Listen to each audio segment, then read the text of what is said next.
My name is Miggs Burroughs, and this is the Amazing Grace exhibit. My pieces are, the medium is lenticular, which is a medium that allows two images to be combined into one plane. And as you move by, they change from one to the other. It's kind of a very short movie with only two frames, a beginning and an end. I was always a frustrated filmmaker. My father, actually, when he was in his 20s, drove out west in a Model A Ford and worked for Walt Disney on the first feature-length animated feature, Snow White and the Seven Dwarfs. And later, when he got married, and my brother and I, he would tell us about animation and how that worked. And I was fascinated, but I'm not an animator. I really didn't draw that well, but I was fascinated with the whole idea of telling a story in pictures, and I've narrowed it down to two pictures.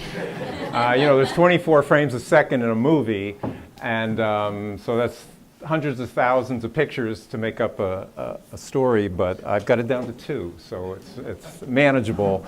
But there's a great poem called The Dash.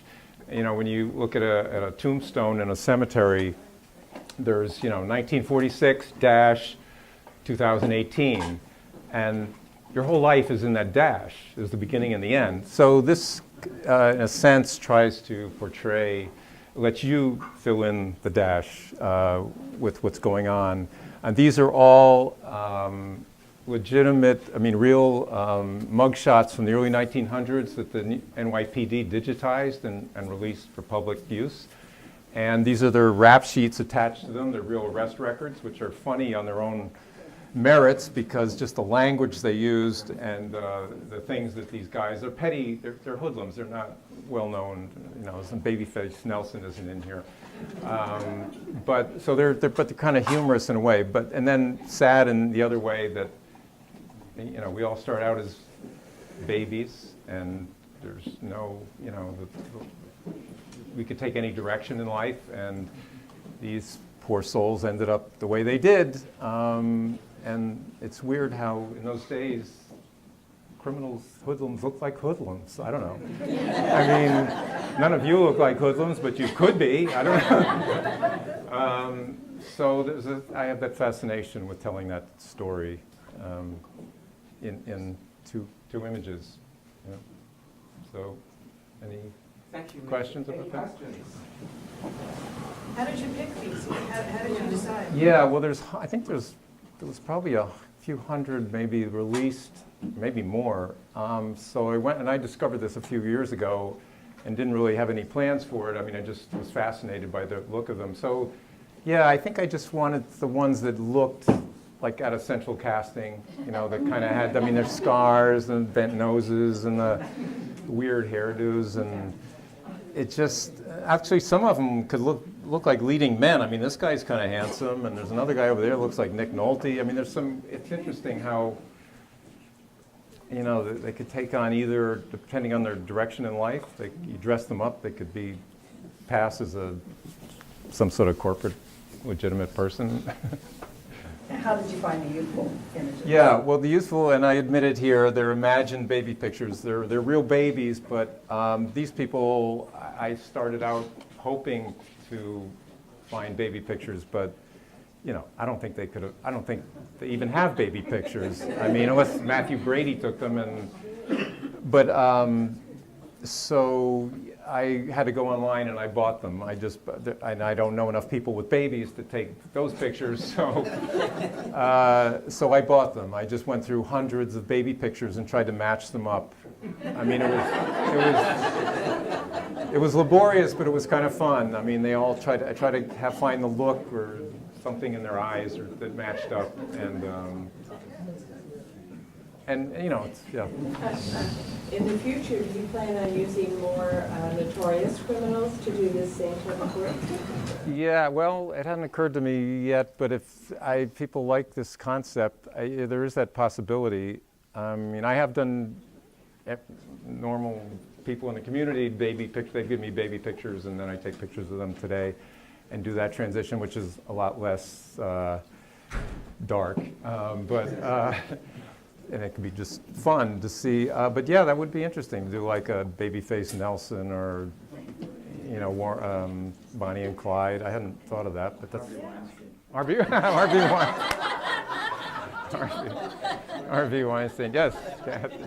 I recognize that you've got your son in one called Political Ties, and I was just wondering if you wanted to comment on that. Oh yeah, so there's other this ID, this is the sort of main attraction in the Amazing Grace, but the other pictures, I have other work, as does Anne, around the room, and there's one on the other wall called the Political Ties, and I've used my son in several kind of uncomfortable situations. He was a willing model when he was home, and he really had no choice. So, so this is a picture of him, and he's wearing just a simple red tie, which this was done 10 years ago, so red ties didn't have any particular significance then. But he's wearing a red tie in one picture, just looking very kind of bored, and then the next picture, he's tied up to a chair with the red tie used as a blindfold around his eyes, and he's screaming, and it looks like he's being tortured. So that was just, again, how close to the edge of tragedy we could be. You know, he's just somebody sitting in a chair one day, and the next day he's a prisoner. You know, I mean, and I not to get into it any deeper, but I was once crossed that line when I was a young kid, and I ended up in prison. So I know what the fine line is. You just don't necessarily see it, and you step over it, and all of a sudden you're in handcuffs, and your life changes. Yeah, well, I'm on parole, so I'm due back in about 20 minutes. So, Robin. So, and I'm not asking you to comment on your personal experience, but of course, right now in the news, there's a lot of conversation about changing our system of incarceration, since the United States has the largest incarceration rate of any nation in the so-called free world. So I wonder whether from a psychological, social, or even political point of view, whether working on this process you were thinking in any way about the actual system that we have today. Yeah, well, I couldn't help it. I mean, because I did spend a month in another country in prison, so I do, and that's part of maybe what attracted me to this thing of the fragility of our existence in a lot of different ways. And you know, one day you're just a normal citizen, the next day you're locked up behind bars, and you can't you can't really trace the trail there. But yeah, there's a lot to reform, and the other. I was in England anyway. All prisons are just in desperate need of reform. I mean, it's not a fun place.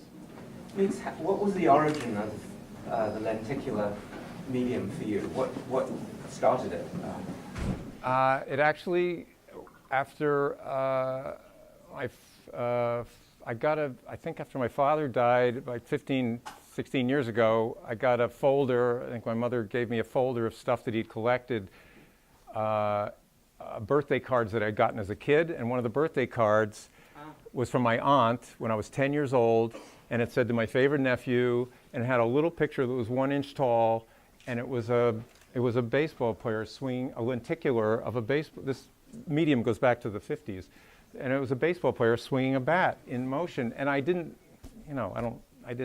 from 10 years on, I didn't hold that with me. But looking at this card again, 15 or 20 years ago, I was fascinated. Like a little kid, I was fascinated by it. They were Cracker Jack prizes also, and they were called Winkies, and we used to play with them, and eyes winked, and there was a hula dancer, and there was other kind of weird, funny, just whimsical things. And I just always wondered, like, that would be so cool if it was bigger, if I could just make it bigger. And it took about, a lot of, research to find out how to do it. But then your comment right now about how fragile that line is from A to B makes this, I guess, a perfect medium for that. Yeah. Oh, and I've done people, I've done buildings, I've done things. I mean, it's an emotional transition. It could be geographical, going from one place to another, from, one state of mind to the other. I mean, it's just so many possibilities. I mean, it was a gimmicky goofy medium in the 50s that was just a novelty to entertain kids. And I think it's still kind of, even though these are kind of dark, but it still appeals to our childlike fascination with movement and animation, and which I got, I think, from my father, that initial introduction to it, and how animation worked, and how the mind, you know, there's latent images that stay with the brain. Some people say, oh, how many images are there? It's like, are there 10, 20? You know, no, there's just 2, but sometimes our mind fills it in. Thank you, Miggs, very much. Thank you.